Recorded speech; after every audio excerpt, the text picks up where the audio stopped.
इस कार्यक्रम के पुण्यार्चक हैं वंडर सीमेंट, फर्क नजर आएगा।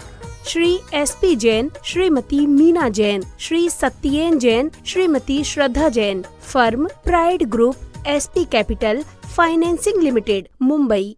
भगवान पार्श्वनाथ धाम ट्रस्ट। भगवान पार्श्वनाथ धाम ट्रस्ट के अंतर्गत बनने वाले माता पद्मावती के मंदिर के भव्य निर्माण में अपनी चंचला लक्ष्मी का उपयोग कर महान पुण्य का अर्जन करें।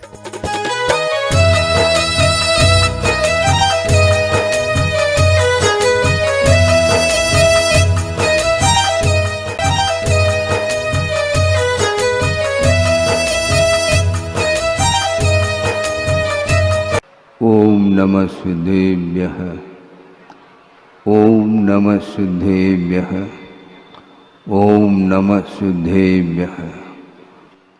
नमः श्री वर्धमानाय निर्धूत कलिलात्मने स्वालोकानां त्रिलोकानां यद विद्यादर्पणायते। अहिंसा परमो धर्म की, महावीर भगवान की प्रातः स्मरणे परम पूजाचार्य गुरुवर श्री विद्यासागर जी मुनि महाराज की जय। करते हैं आज 10 लक्षण धर्म का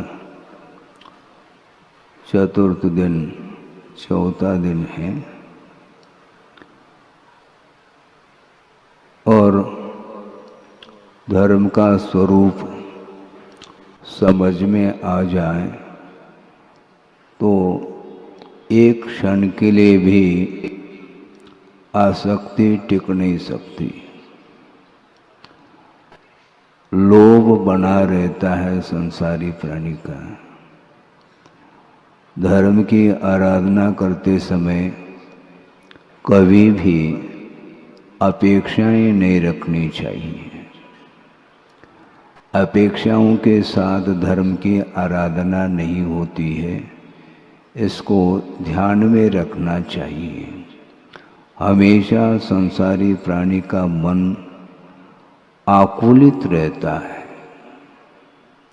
और आकुलित मन के द्वारा कभी भी परिणामों में निर्मलता नहीं आ सकती है और जब तक परिणामों में निर्मलता नहीं आती है तब तक धर्म का स्वरूप ज्ञात नहीं हो पाता है।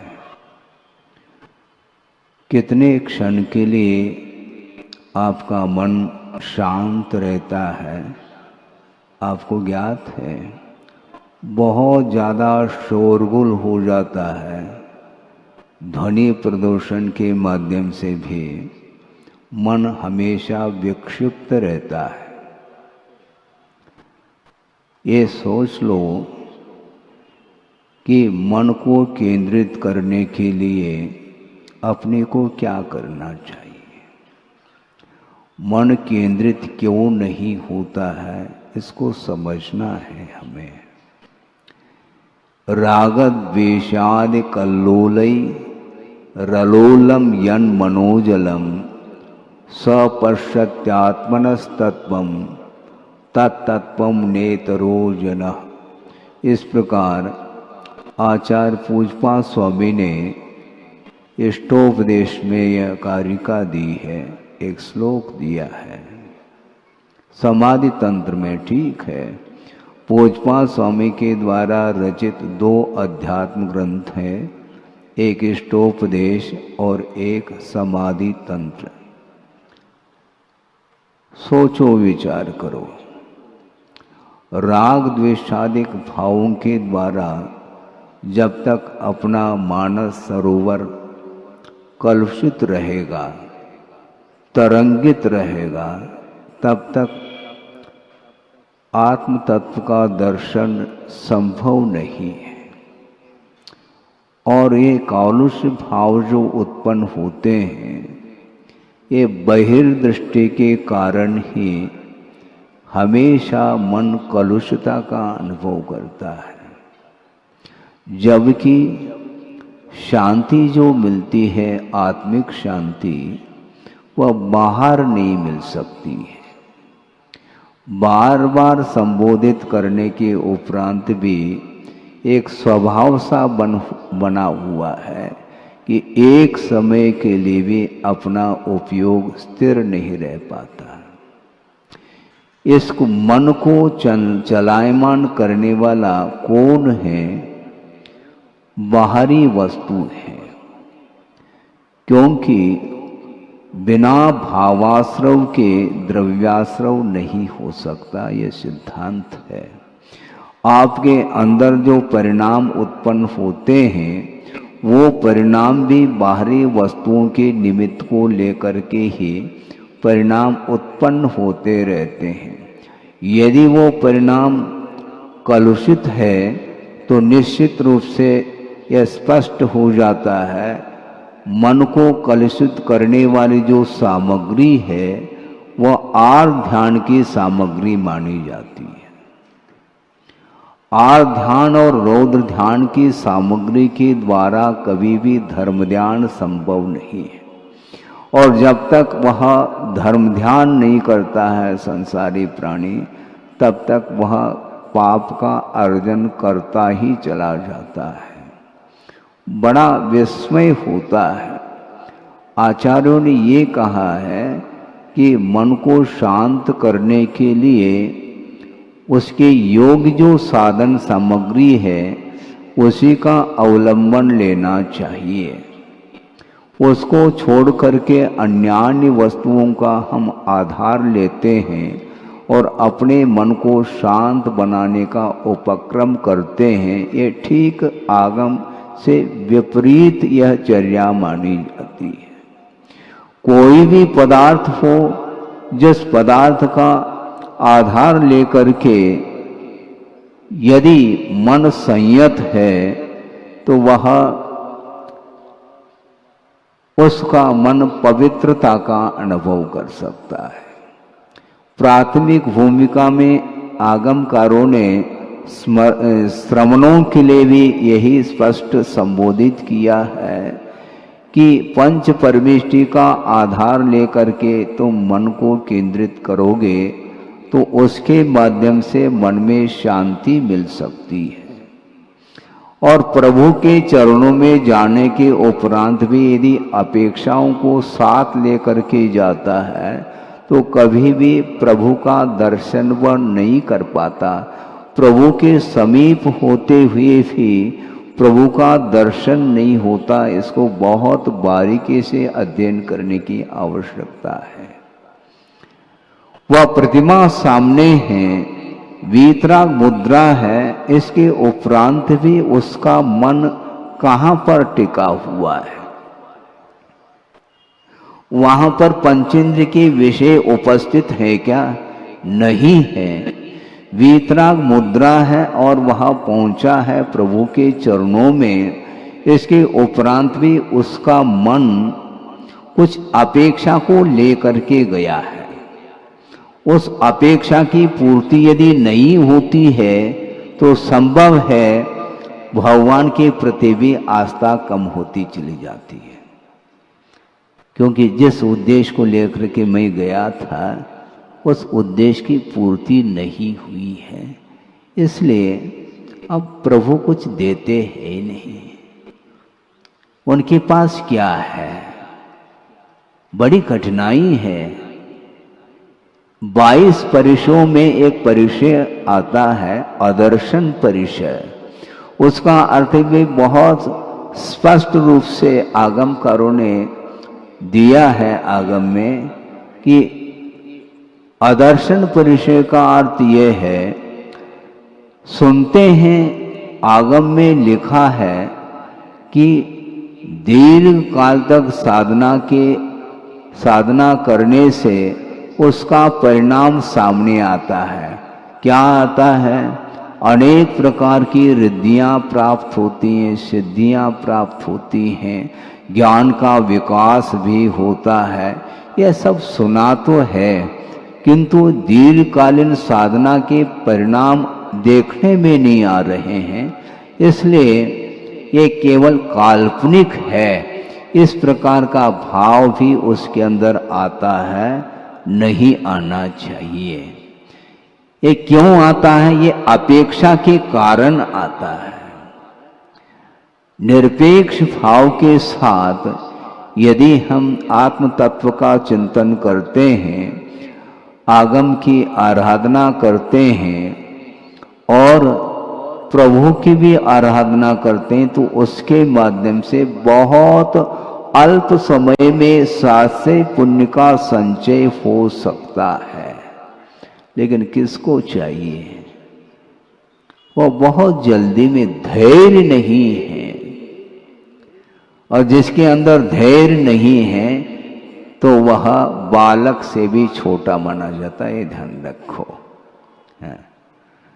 केवल उम्र से वृद्धत्व आया है, इसके उपरांत भी वह वृद्धत्व उसके अंदर नहीं, केवल उम्र की अपेक्षा से वह वृद्ध हुआ है, किंतु आत्मा का दर्शन नहीं कर पा रहा है।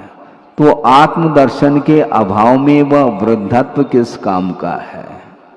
वह बालक बहुत अच्छा है जो निराकुल रहता है, उसके मन को संतुष्ट करने के लिए ज्यादा आयाम की आवश्यकता नहीं पड़ती, बहुत जल्दी उसका मन संतोष का अनुभव करता है।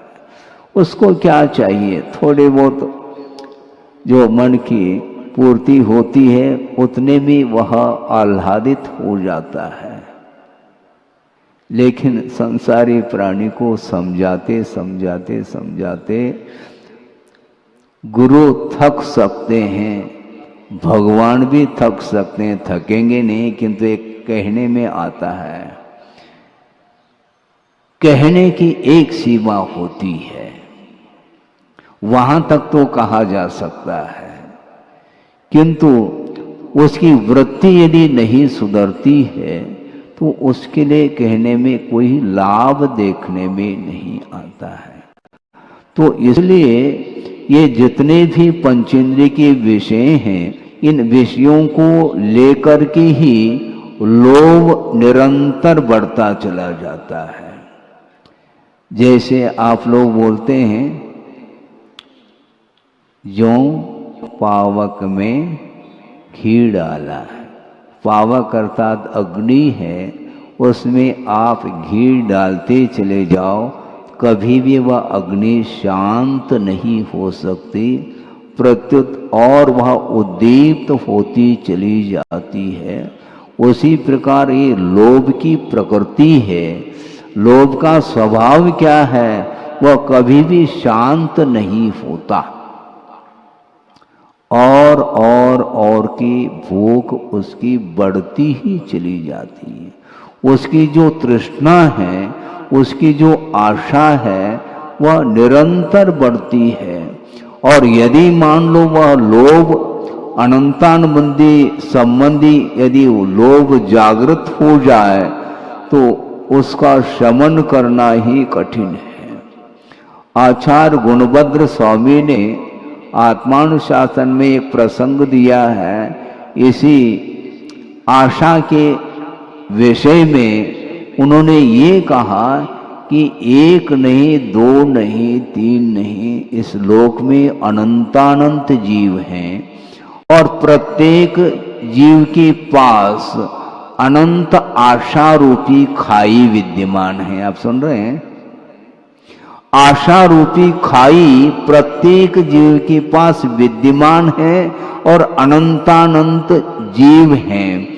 और उनका ये कहना है, गुणभद्र स्वामी का, ये आशा रूपी खाई इतनी बड़ी है कि इस खाई में तीन लोक की संपदा भी यदि उसमें डाल दी जाए तो भी वह संपदा वह परमाणु के समान प्रतीति में आती है। संपदा इतनी बड़ी खाई है और एक जीव के पास इतनी बड़ी खाई है, इसलिए उस आशा की पूर्ति कैसे कर सकते हैं? आशा गर्तः प्रति प्राणी यस्मिन् विश्व मनोपमं कस्य किम कियत आयाति वृथा वो विषयिता। तो संसारी प्राणी की जो आशा है वह व्यर्थ चली जाती है, क्योंकि एक व्यक्ति के पास, एक जीव के पास जो आशा है वह अनंत आशा है, वह कभी भी शांत नहीं हो सकती है। और अनंत जीव है, तो ऐसी स्थिति में किस व्यक्ति के हिस्से में कितना आएगा, आप सोचो विचार करो। लेकिन वर्तमान में जो मिला है उससे वह संतुष्ट नहीं होता। दूसरे की ओर दृष्टि बहुत जल्दी चली जाती है, अपने पास जो है उस ओर दृष्टि नहीं। उसके पास ज्यादा है तो तकलीफ चालू हो गई, परेशानी चालू हो गई। जब तक दूसरे के पास ज्यादा देखने में नहीं आता तब तक वह बहुत शांति के साथ नींद ले रहा है, वह संतोष का अनुभव करता है, किंतु वह आनंद एक क्षण में वह लुट सकता है, क्योंकि दूसरे की ओर दृष्टि जा रही है। सोचो विचार करो, लखपति है, वह भी अपना जीवन यापन कर रहा है, आनंद के साथ कर रहा है, किंतु उसके पड़ोसी यदि मान लो करोड़पति हो तो आनंद गायब,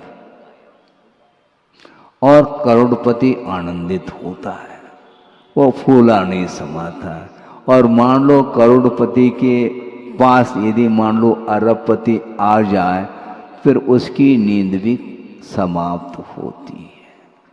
अरबपति के पास कोई खरबपति आ जाए तो उसकी नींद समाप्त होती है। वस्तुतः संसारी प्राणी को जो आनंद आ रहा है वह स्वयं के पास जितना है, जितनी संपदा है, उसमें उसको आनंद नहीं, किंतु दूसरे को अधिक क्यों मिला, इसको लेकर के उसको दुख उत्पन्न हो रहा है। वस्तुतः संसारी प्राणी को जो सुख उत्पन्न हो रहा है वह निजी सुख नहीं है, किंतु दूसरे को अधिक क्यों मिला, इसको लेकर के उसका सुख समाप्त हो रहा है।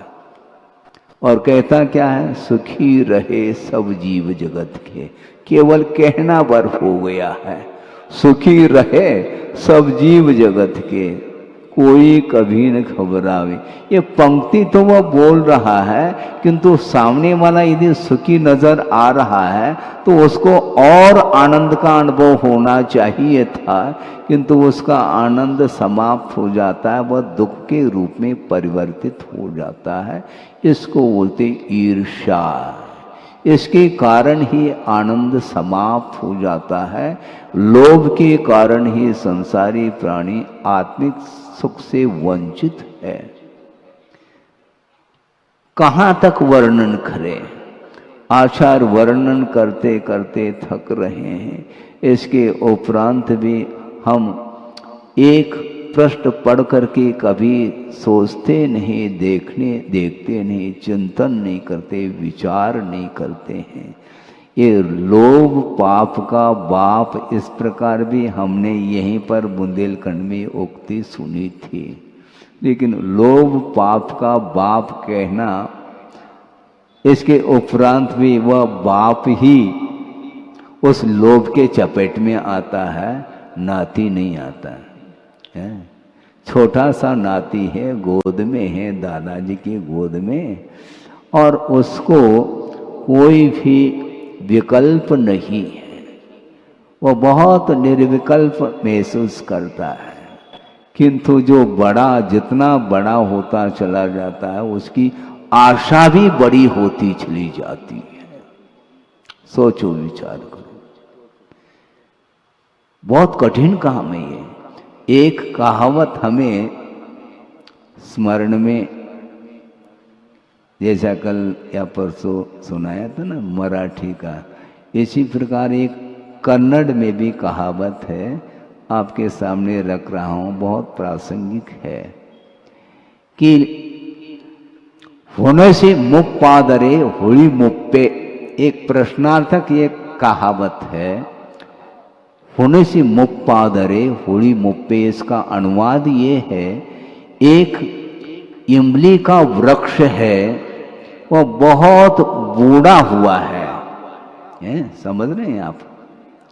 इमली का वृक्ष बहुत बुढ़ा हुआ है, वह धराशायी होने को है, किंतु वह इमली का वृक्ष तो बूढ़ा हुआ है, किंतु उसकी खटास बूढ़ी नहीं हुई, ये ध्यान रखो।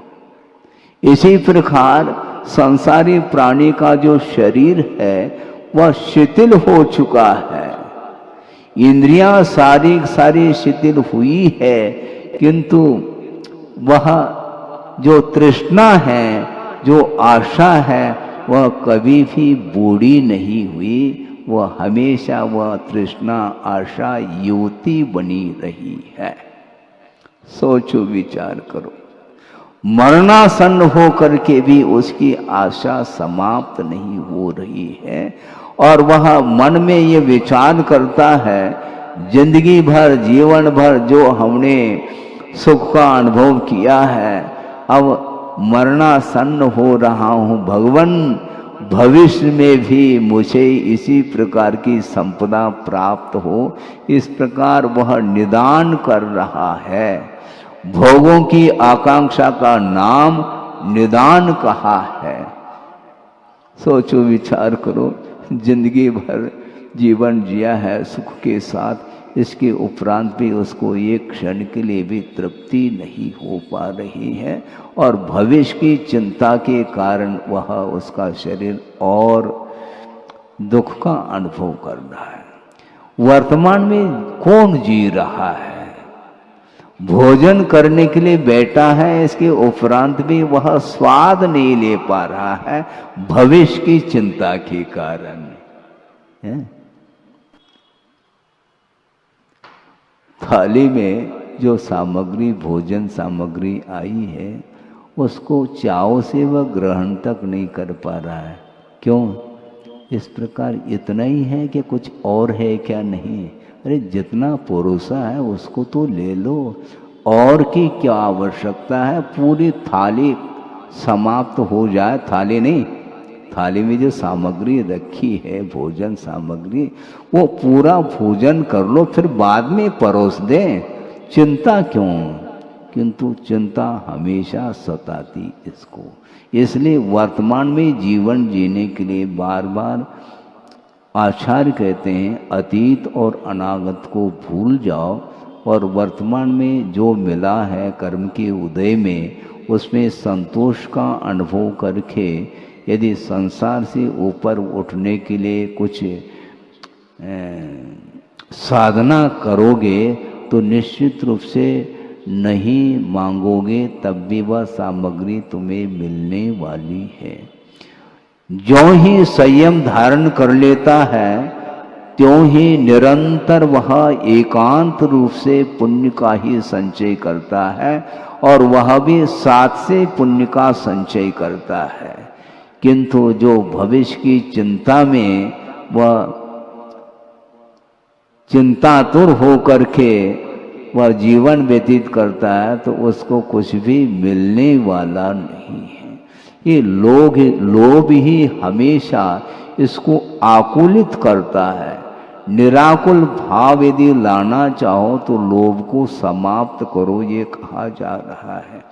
मन में पवित्रता जो आएगी वह लोभ के अभाव में आएगी। महाराज, विशुद्धि आजकल बढ़ नहीं रही है। अच्छा, तो क्या बढ़ रही है ये तो बताओ कम से कम। विशुद्धि बढ़ नहीं रही है, इससे स्पष्ट है कि विशुद्धि घट रही है।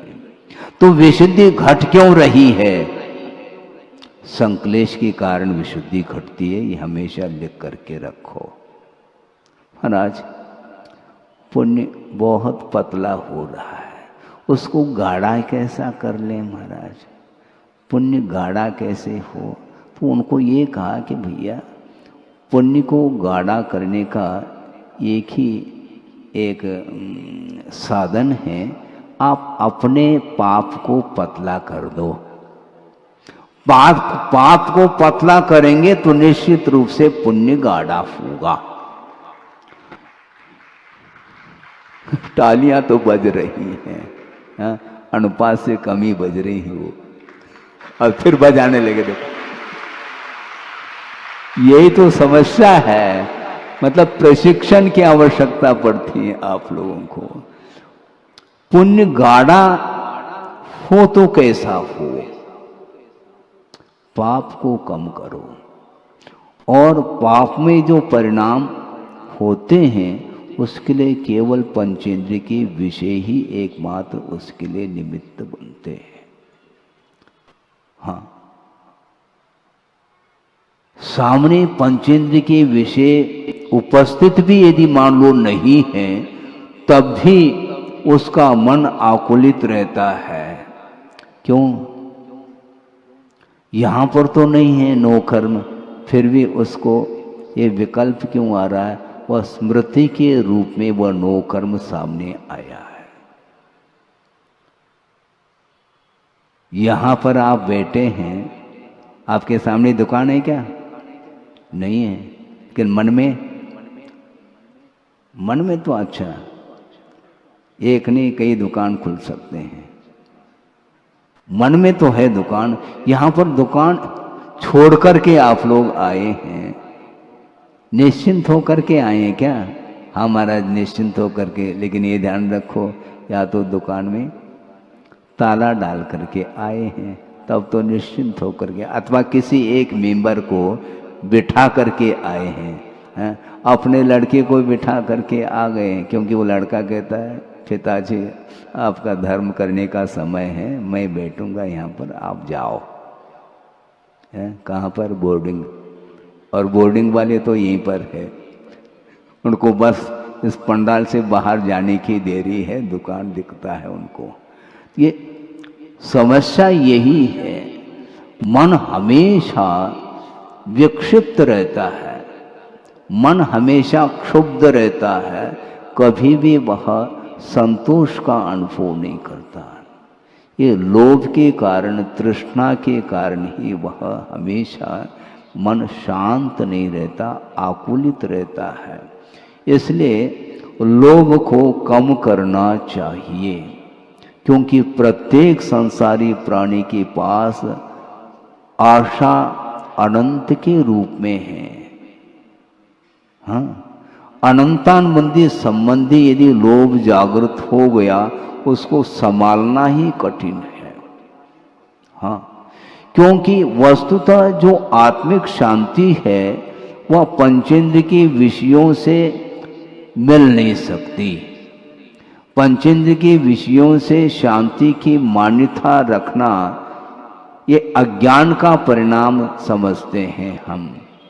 आगमकारों ने ये कहा कि वस्तुतः इंद्रियों के द्वारा उत्पन्न होने वाला जो सुख है वह सुख नहीं है, वह सुखाभास है। सुन रहे हैं आप? सुखाभास का अर्थ क्या? सुख का आभास हो रहा है, वस्तुतः वह सुख नहीं है। एक बहुत अच्छा उदाहरण दिया है सर्वार सिद्धि कारणी पूजपा स्वामी ने। आपको सुन करके अजीब सा लग सकता है, लेकिन वह अजीब नहीं है। सुनिए आप, शरीर में दाद उत्पन्न होता है। दाद अर्थात क्या है? खुजली, दाद बोलते हैं, जानते क्या नहीं? हाँ, खुजली उत्पन्न होती, और उस दाद को आप जितना खुजाओगे उतना आपको अच्छा लगता है, लेकिन बाद में उसमें जब जलन पड़ती है उस समय लगता है कि अब खुजाना ठीक नहीं है, किंतु खुजाते चले जाते हैं। उसी प्रकार ये पंचेंद्रिय के विषयों के माध्यम से जो कुछ भी सुख की मान्यता बन रही है वह सुख नहीं है, वह सुखाभास है। वह तृष्णा, वह आशा कभी भी समाप्त होने वाली नहीं है। कम से कम श्रद्धान का तो विषय बनाओ। चारित्र की बात तो हम बाद में करते हैं, किंतु श्रद्धान का विषय, आस्था का विषय बनाना चाहिए, क्योंकि वह पंचेंद्रिय के विषयों से उत्पन्न होने वाला जो सुख है वह स्वाधीन सुख नहीं है, वह पराधीन सुख है, वह कर्मायत्त है, ऐसा स्वयं आगमकार कह रहे हैं। कर्म परवशे कहा, कर्म के उदय में वह सुख उत्पन्न होता है। जब आपके लिए साता का उदय आ जाता है तो कुछ क्षण के लिए आप सुख का अनुभव करते हैं, और अगले पल में यदि मान लो असाता वेदनी का कर्म का उदय आ जाता है तो वह सारा सुख विस्मृत हो जाता है और वह दुख का अनुभव करता है। और वह अंत को प्राप्त करने वाला, ऐसा नहीं कि वह इंद्रियजन्य सुख जो है वह क्षायिक सुख है, क्षायिक नहीं, वह इंद्रियजन्य सुख है, अंत को प्राप्त होने वाला है। और दुख से वह अंतर को प्राप्त होगा। उस सुख में, इंद्रियजन्य सुख में निरंतरता नहीं रहती है, बहुत जल्दी अंतर आ जाता है? आपने स्विच ऑन कर लिया और क्या पंखा चालू हो गया, और मान लो बिजली गोल हो गई तो पुनः झोंकाते हो। जो शीतलता मिल रही थी वह समाप्त हो गई, इसको बोलते हैं अंतर। उसी प्रकार ये इंद्रियजन्य जो सुख है वह निरंतरता को लेकर के नहीं है, इसलिए कर्म के अधीन है, अंत को प्राप्त होने वाला है और निरंतरता है नहीं। और एक विशेषण और दिया है कि पाप का वह बीज है। सुन रहे हैं आप? लोभ को कम करना है क्या? नहीं। यदि लोभ को समाप्त करना है तो कम से कम श्रद्धान का तो विषय बनाओ कि वह विषयजन्य जो सुख है वह पाप का बीज है, ऐसा कहा जा रहा है। और बहुआरंभ परिग्रत्वम नारकस्यायुषः कहा। बहुत आरंभ और बहुत परिग्रह के कारण इस संसारी प्राणी अधोगति का पात्र बनता है, और परिग्रह की जो मात्रा बढ़ती जाती है वो लोभ के कारण ही वह परिग्रह की मात्रा बढ़ती है। उसको घटाना चाहिए। महाराज हम कैसे घटाएं उसको? तुम घटाओ या नहीं घटाओ, सबको छोड़ करके जाना है तो किसके लिए कमा रहे हो? महाराज मेरे लिए इस धन के प्रति मेरी कोई भी आसक्ति नहीं, मुझे कोई विकल्प नहीं, ये तो मेरा है ही नहीं, फिर कमा किसके लिए रहे हो? महाराज पुत्र के लिए, तो पुत्र कमा लेगा ना। पुत्र के द्वारा जो पाप का संचय होना है उसका संचय वो तुम अपने द्वारा करना चाह रहे हो। स्वयं के लिए भी कमाया, उसमें भी पाप का संचय हुआ, और दूसरे के लिए भी कमा करके वो दे रहा है, और वह बैठे बैठे खा रहा है। अब सोचो विचार करो। और जो खा रहा है वह पाप का भागी हो अनिवार्य नहीं है। यदि आसक्ति उसकी नहीं है तो वह उस संपदा का उपभोग करता हुआ भी वह पाप का संचय नहीं करता है, क्योंकि इच्छा के ऊपर निर्धारित है। जिसकी जितनी इच्छा बढ़ती जाएगी उतना ही उसका पतन होता चला जाएगा। इसलिए पाप का बीज है ऐसा जब कह दिया है तो श्रद्धान का तो कम से कम विषय बनाओ। जब छोड़ना तब छोड़ना, कम से कम श्रद्धान आस्था तो सही होनी चाहिए। इंद्रियजन्य सुख में जो श्रद्धा है वो अनास्था श्रद्धा ऐसा कहा है। अनास्था श्रद्धा का अर्थ क्या? न आस्था अनास्था शाश्वत बुद्धि यश्याम। जिस इंद्रिय सुख में जिसको हम सुख मान रहे हैं उसमें वह इंद्रिय सुख शाश्वत नहीं है, वह नित्य नहीं है। इस प्रकार का श्रद्धान होना चाहिए। जब वह नित्य नहीं है तो उसको हम इतना क्यों आस्था के साथ कमाएं? उस संपदा को जब मिटने वाला है तो उतने ही कमाओ जितना आवश्यक है। अनावश्यक परिग्रह का संकलन करने से अत्यधिक मात्रा में पाप का अर्जन होता है। उतना ही कमाना चाहिए जिसके माध्यम से अपना केवल जीवन चल सके, बस पर्याप्त है। लेकिन ये नहीं होता है, खाता तो वो कम है किंतु खाते में ज़्यादा रखता है। हाँ, वो खाता कम है वो, और सब कुछ खाते में ही वह एकत्रित करता चला जा रहा है, क्योंकि कल काम में आने वाला है। कल आता है क्या नहीं आता ये भान नहीं, किंतु कल आने वाला है काम में नहीं आता है। लेकिन प्रत्येक व्यक्ति की यही स्थिति है, बहुत कठिन है। खाते खाते खाते अनंत काल व्यतीत हुआ, अभी भी वह खाते में लगा हुआ है, कमाने में लगा हुआ है, शाश्वत नहीं है। जब श्रद्धा ही हमारा कमजोर है तो हम उस लोभ को समाप्त करने के लिए हम संयम का अनुपालन कैसे कर पाएंगे?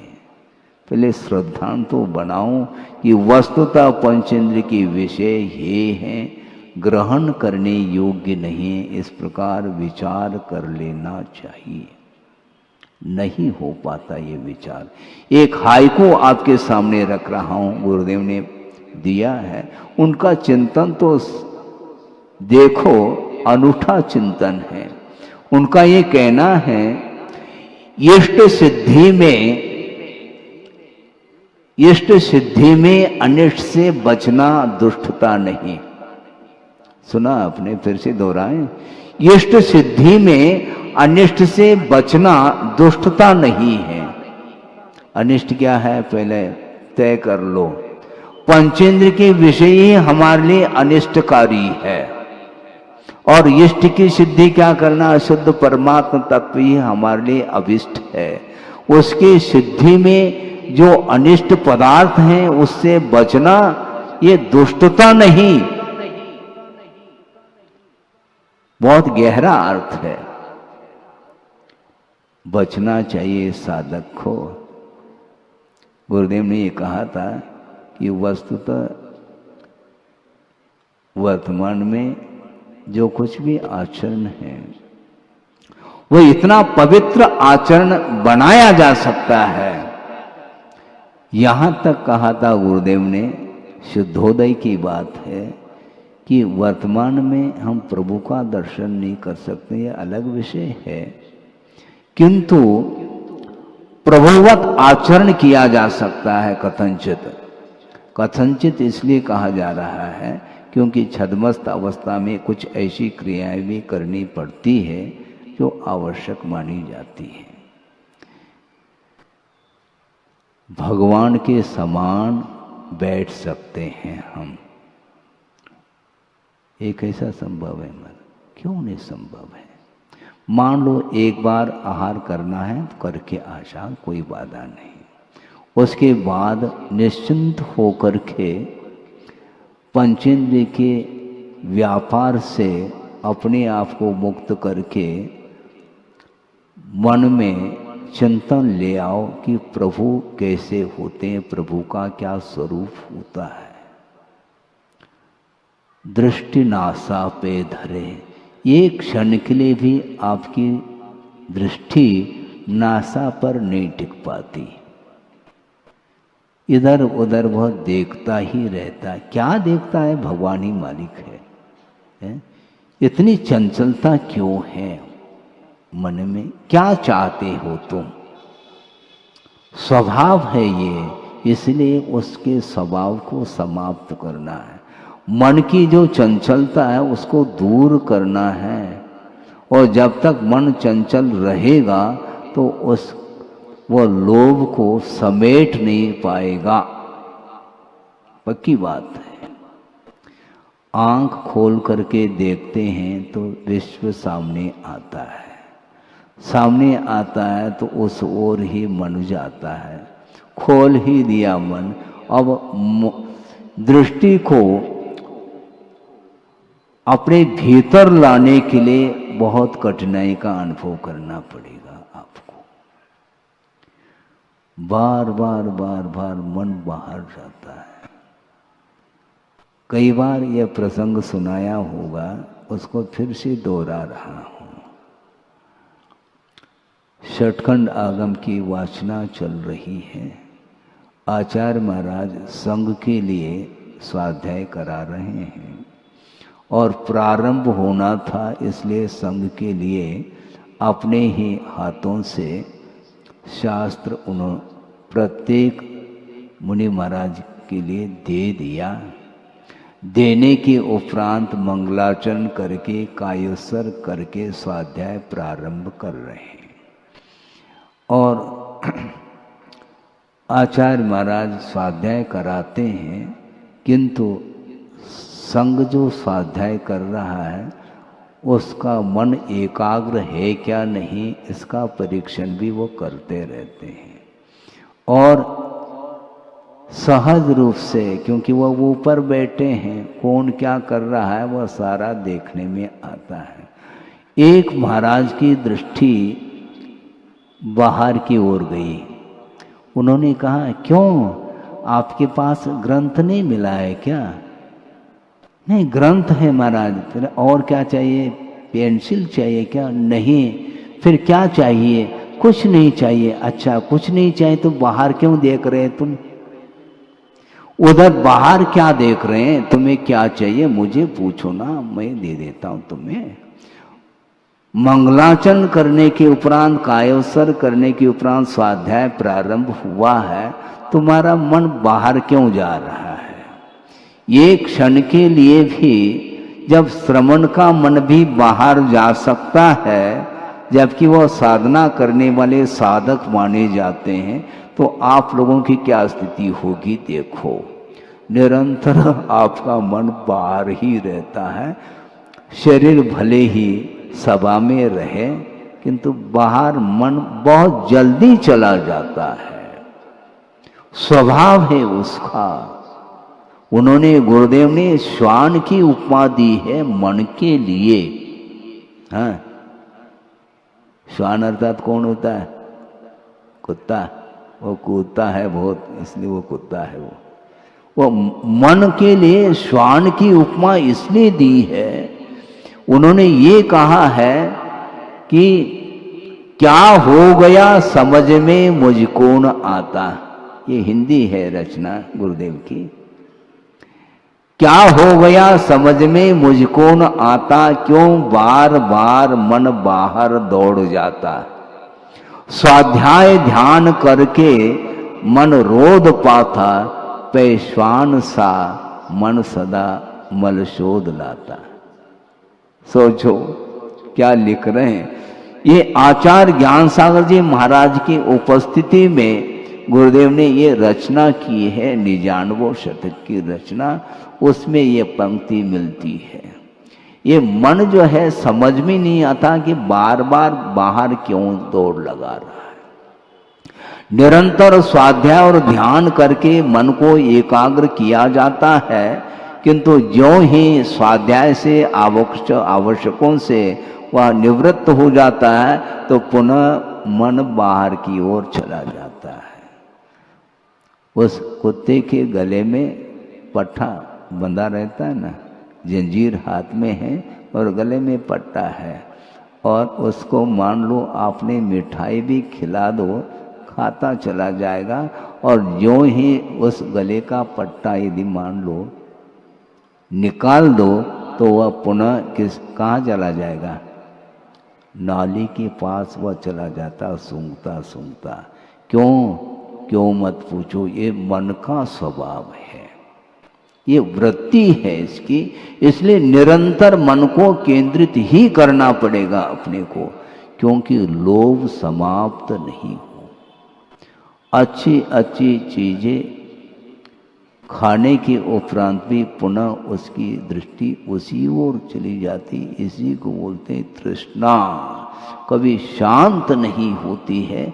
उसको शांत करने के लिए आज कौन सा धर्म है? शौच धर्म है। शुचिता, शुचिता का जो भाव है वही शौच है, जो कि लोभ के अभाव में ही संभव है। और लोभ को समाप्त करना है। लोहम ओसरामी संतोषम अवुठे में, ऐसा प्रतिक्रमण में पाठ आता है। मैं लोभ को छोड़ता हूँ और संतोष को ग्रहण करता हूँ। महाराज कैसे संतोष को ग्रहण करें? बहुत कठिन है, संतोष है ही नहीं। भले नाम से संतोष हो सकता है, किसी का नाम संतोष हो सकता है, लेकिन संतोष वाकई में हो तब वह संतोष नाम सार्थक शुद्ध होता है। बहुत कठिन है ये। सोचो, विचार करो। मुनि महाराज आहार लेने के लिए पहुंचे हैं, ठीक है, और दाता आहार दे रहा है। एक व्यक्ति ने एक ग्रास दे दिया और संतोष आ गया, लेकिन वह संतोष एक क्षण में समाप्त हो सकता है। क्यों?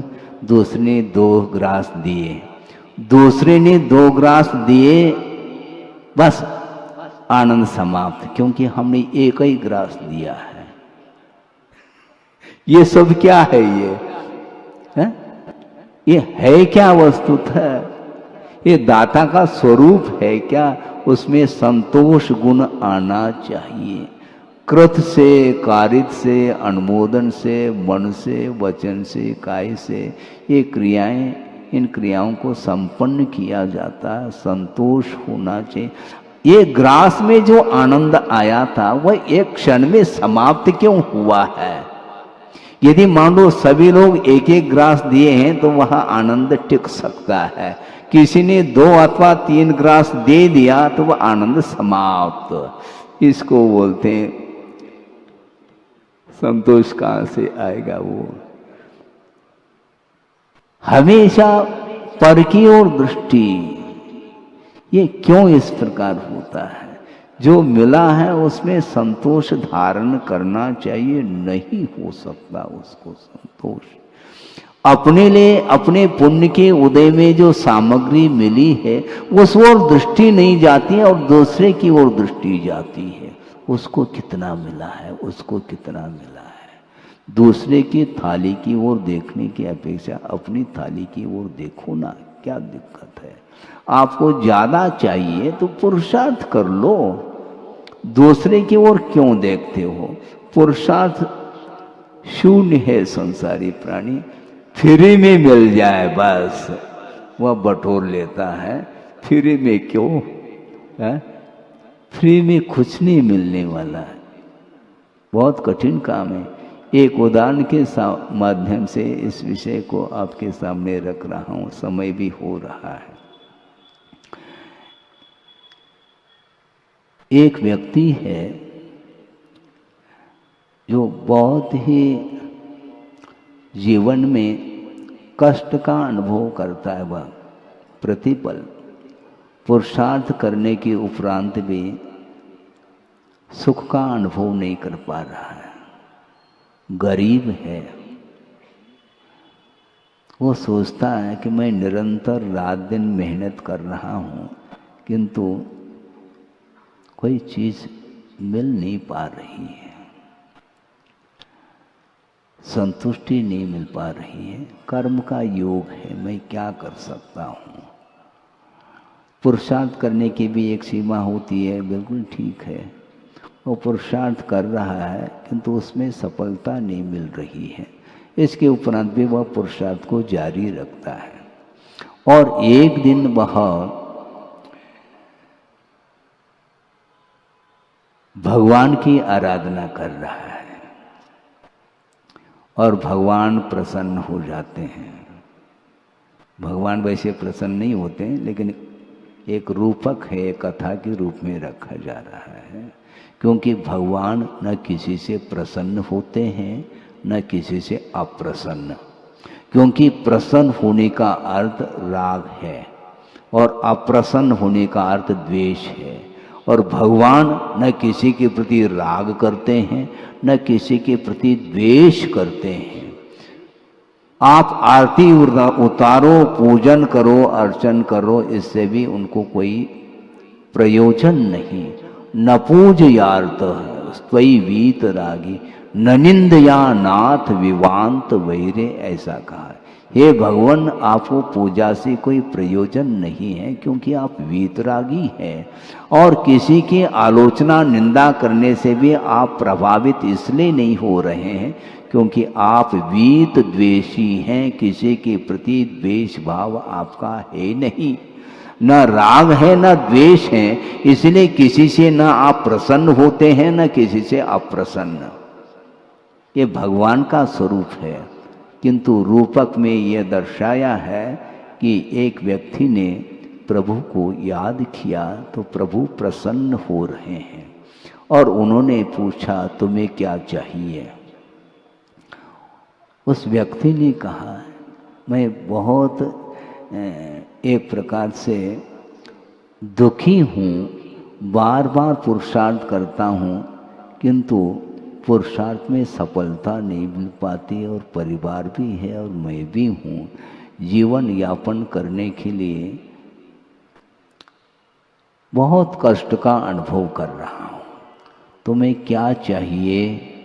उसने कहा भगवान आप जो दे दो हम संतुष्ट हो जाएंगे। भगवान ने प्रसन्न होकर के कहा कि देख लो, ये एक शंख है, इस शंख को अपने पास रखना और तुम्हारी इच्छा की पूर्ति होगी। तुम जो चाहोगे ये शंख तुम्हें दे देगा, तुम निशंक रहो। हैं? ये शंख जो है तुम जो मांगोगे, तुम्हारी जो इच्छा होगी उसकी पूर्ति ये कर देगा, तुम निशंक रहो। और वह जाता है और नहा धो करके उस शंख को फूंकता है, और वो क्या मांगता है, मुझे 100 रुपये चाहिए, 100 रुपये मिल जाते हैं। मुझे 200 चाहिए तो 200 रुपये, मुझे 1 लाख रुपए चाहिए तो 1 लाख रुपए। अब सोचो, अब इसका, अब आगे देखो कि इसका क्या विस्तार हो रहा है।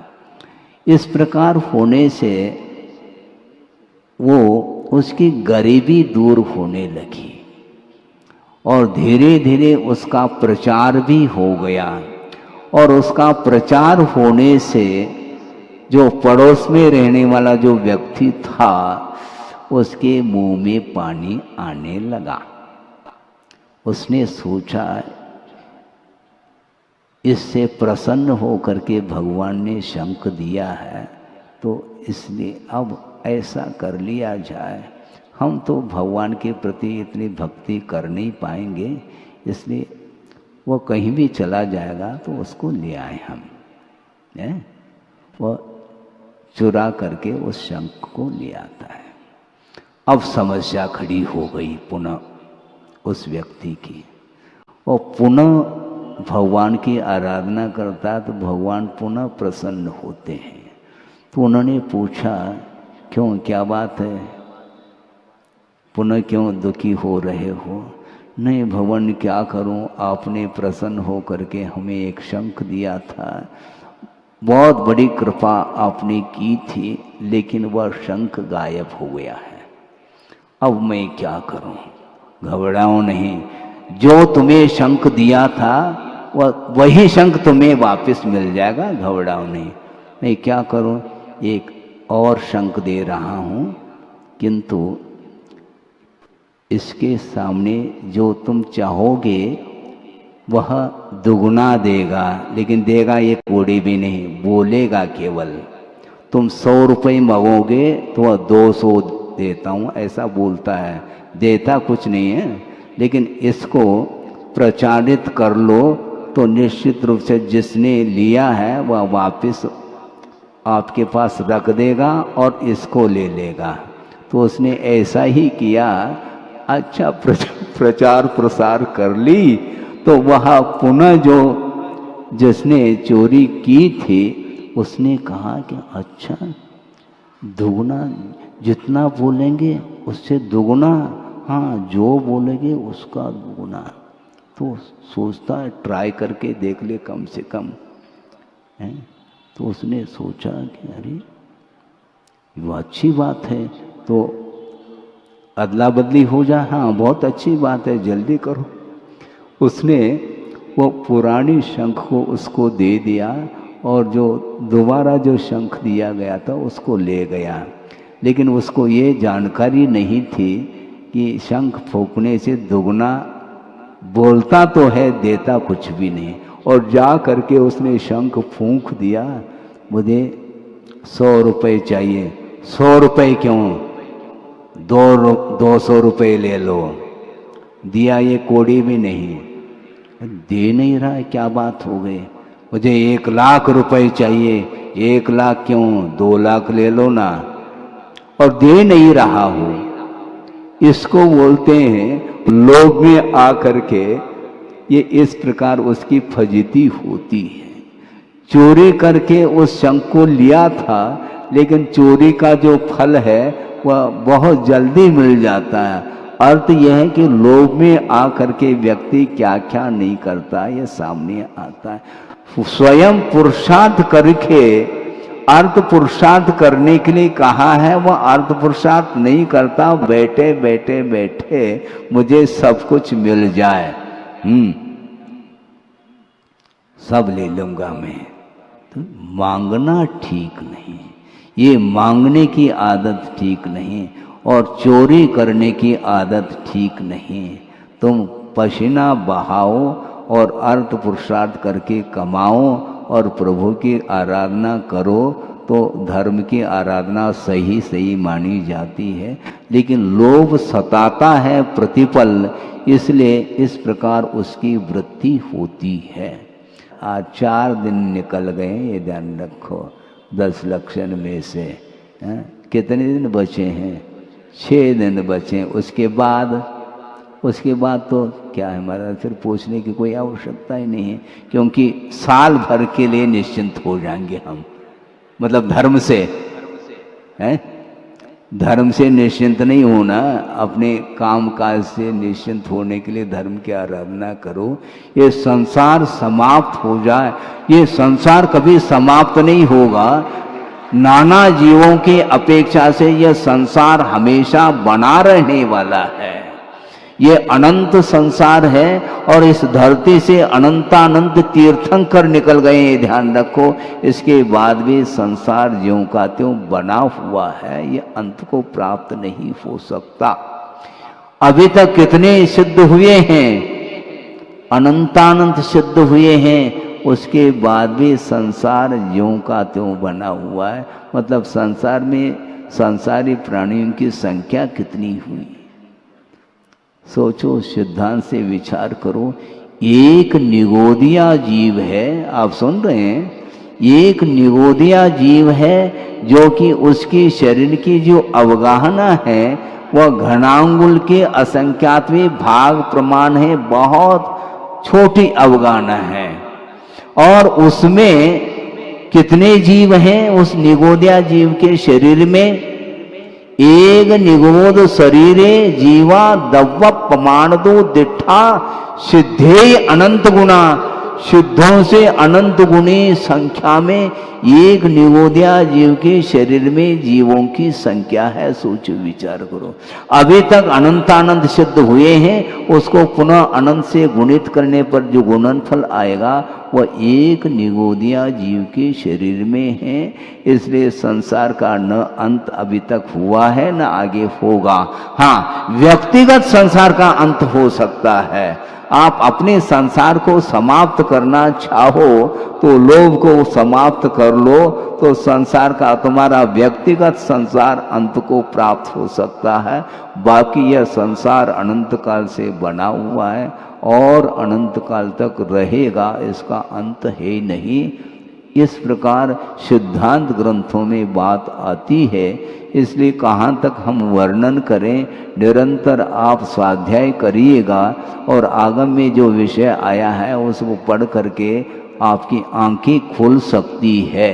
जिसके पास सम्यक्त्व नहीं है तो सम्यक तो प्राप्त हो सकता है। जिसके पास सम्यक विधि पहले से है तो वह और मजबूत हो सकता है। इसलिए हमें ये जो पर्याय मिली है, ये जो मनुष्य जीवन मिला है, इसके माध्यम से अपने इस मनुष्य जीवन को सार्थक सिद्ध करने के लिए अपने को करना क्या है? कुछ करना नहीं है। यदि कुछ करना है तो लोभ को शांत करना है, और जो व्यक्ति लोभ को शांत करने में निरंतर वह साधना में रत है, निश्चित रूप से लोभ का अंत हो जाएगा। तो अविनश्वर सुख का वह स्वामी बन सकता है।